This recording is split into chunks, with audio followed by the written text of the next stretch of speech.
الحمد لله رب العالمين والصلاة والسلام على أشرف الأنبياء والمرسلين وعلى آله وأصحابه أجمعين السلام عليكم ورحمة الله প্রিয় মুসলিম ভাই ও বোনেরা, আশা করছি আল্লাহর অশেষ মেহেরবানিতে আপনারা সকলেই ভালো আছেন। প্রিয় মুসলিম ভাই ও বোনেরা, আজকে আমি আপনাদের জন্য পবিত্র কোরআনের এমন একটি শক্তিশালী সূরা নিয়ে হাজির হয়েছি, যে সূরাটি শুধুমাত্র আপনাদেরকে মনোযোগ দিয়ে শুনতে হবে, কষ্ট করে পড়তে হবে না। এই সূরাটি মূলত তারাই শুনবেন যারা খুবই অভাবে আছেন, কষ্টে আছেন, কোনোভাবেই যাদের মনের আশা পূরণ হচ্ছে না, যারা গরিবি দূর করতে চান, যারা ঋণ পরিশোধ করতে চান এবং যারা চাকরি হারিয়ে দিশেহারা হয়ে পড়ছেন, কোনোভাবেই কোনো মাধ্যম খুঁজে পাচ্ছেন না। আজকের এই গুরুত্বপূর্ণ সূরাটি শুধুমাত্র তাদের জন্যই। কষ্ট করে সূরাটি আপনারা মনোযোগ দিয়ে প্রথম থেকে শেষ পর্যন্ত শুনুন। ইনশাআল্লাহ এই সূরাটি শোনার উসিলায় আপনাদের সকল অভাব অনটন গায়েব থেকে দূর হয়ে যাবে, সকল ঋণ পরিশোধের ব্যবস্থা হয়ে যাবে, মনের সকল অপূর্ণ আশা আকাঙ্ক্ষাগুলো পূরণ হয়ে যাবে, আপনি যা চাইবেন সাথে সাথে তাই কবুল হবে ইনশাআল্লাহ। প্রিয় মুসলিম ভাই ও বোনেরা, আল্লাহ পাক চাইলে সব কিছুই সম্ভব। এজন্য আল্লাহ তাআলার কোরআন মাজিদের সর্বশ্রেষ্ঠ এই সূরাটি শুনতে শুনতে আপনার মনের সকল নিয়ত, মনোবাসনা ও জীবনের সকল চাওয়া পাওয়াগুলো আল্লাহ তাআলার কাছে মনে মনে দোয়ার মাধ্যমে তুলে ধরবেন।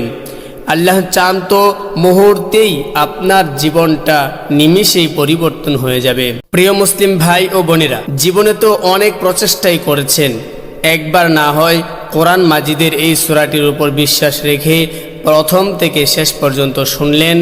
এই সূরাটি শোনার পর আপনি নিজেই বাধ্য হবেন আমার জন্য দোয়া করতে। এই সূরাটি এখন পর্যন্ত লক্ষ লক্ষ কোটি কোটি মানুষ শুনেছে এবং সকলের ভাগ্য অলৌকিকভাবে পরিবর্তন হয়ে গিয়েছে। আমার কথা বিশ্বাস হচ্ছে না? তাহলে এই সূরাটি একবার শুনেই দেখুন। এই সূরাটি মূলত কোরআন মাজিদের অন্যতম গুরুত্বপূর্ণ ও পাওয়ারফুল একটি সূরা। সূরাটি এই পর্যন্ত যতজন শুনেছে ততজনের সকল নিয়ত আল্লাহ তাআলা পূরণ করে দিয়েছেন। মনের ইচ্ছা পূরণের জন্য এই সূরাটিই সর্বশ্রেষ্ঠ সূরা। আমি শুধু মুখেই বলছি না, সূরাটি শোনার পর আপনারা নিজেরাই প্রমাণ দেখতে পাবেন। এজন্য কোরআন মাজিদের উপর বিশ্বাস রেখে দ্রুত সূরাটি একবার শুনে নিন, ইনশাআল্লাহ সাথে সাথেই রেজাল্ট পাবেন। মহান আল্লাহর কাছে দোয়া করি, হে আল্লাহ, যারা যে নিয়তে যে উদ্দেশ্যে এই সূরাটি সম্পূর্ণ শুনেছে এবং শুনবে, আপনি তাদের জীবনের সকল উদ্দেশ্য এবং মনের সকল আশা আকাঙ্ক্ষা গায়েব থেকে পূরণ করে দিন, আমিন। কমেন্ট বক্সে আপনিও আমিন লিখে উন্মুক্ত দোয়ায় শরীক থাকুন, কেননা কে জানে যে কার মুখ থেকে বলা আমিন কখন কবুল হয়ে যায়। তো চলুন সূরাটি শুনে নেওয়া যাক। আউযু বিল্লাহি মিনাশ শাইতানির রাজীম। বিসমিল্লাহির রহমানির রহিম। قاف والقرآن المجيد بل عجبوا أن جاءهم منذر منهم فقال الكافرون هذا شيء عجيب أإذا متنا وكنا ترابا ذلك رجع بعيد قد علمنا ما تنقص الأرض منهم وعندنا كتاب حفيظ بل كذبوا بالحق لما جاءهم فهم في أمر مريج أفلم ينظروا إلى السماء فوقهم كيف بنيناها وزيناها وما لها من فروج والأرض مددناها وألقينا فيها رواسي وأنبتنا فيها من كل زوج بهيج تبصرة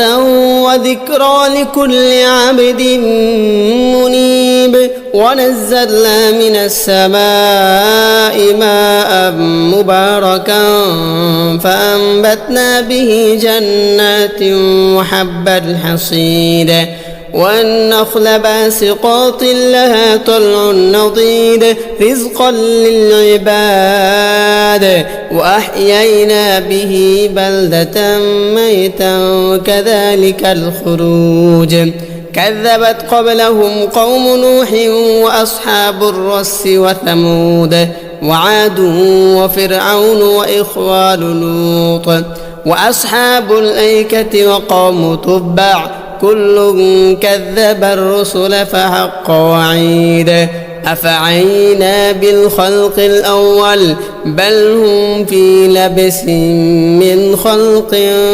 جديد ولقد خلقنا الإنسان ونعلم ما توسوس به نفسه ونحن أقرب إليه من حبل الوريد إذ يتلقى المتلقيان عن اليمين وعن الشمال قعيد ما يلفظ من قول إلا لديه رقيب عتيد وجاءت سكرة الموت بالحق ذلك ما كنت منه تحيد ونفخ في الصور ذلك يوم الوعيد وجاءت كل نفس معها سائق وشهيد لقد كنت في غفلة من هذا فكشفنا عنك غطاءك فبصرك اليوم حديد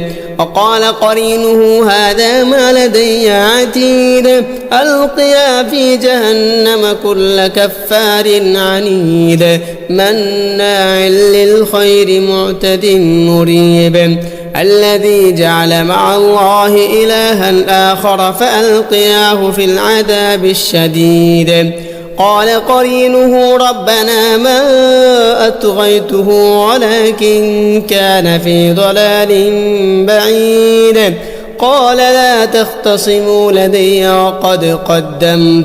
وقد قدمت إليكم بالوعيد ما يبدل القول لدي وما أنا بظلام للعبيد يوم نقول لجهنم هل امتلأت وتقول هل من مزيد وأزلفت الجنة للمتقين غير بعيد هذا ما توعدون لكل أواب حفيظ من خشي الرحمن بالغيب وجاء بقلب منيب ادخلوها بسلام ذلك يوم الخلود لهم ما يشاءون فيها ولدينا مزيد وكم أهلكنا قبلهم من قرن هم أشد منهم بطشا فنقبوا في البلاد هل من محيص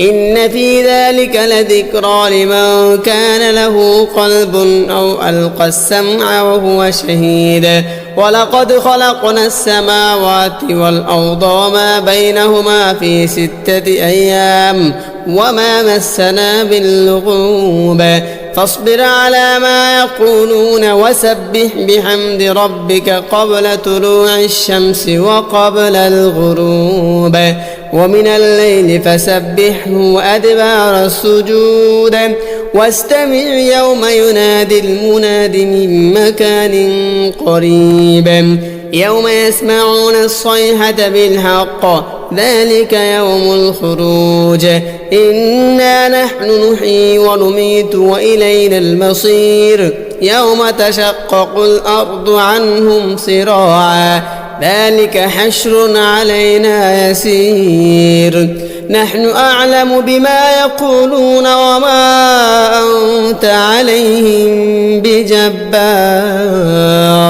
فذكر بالقرآن من يخاف وعيد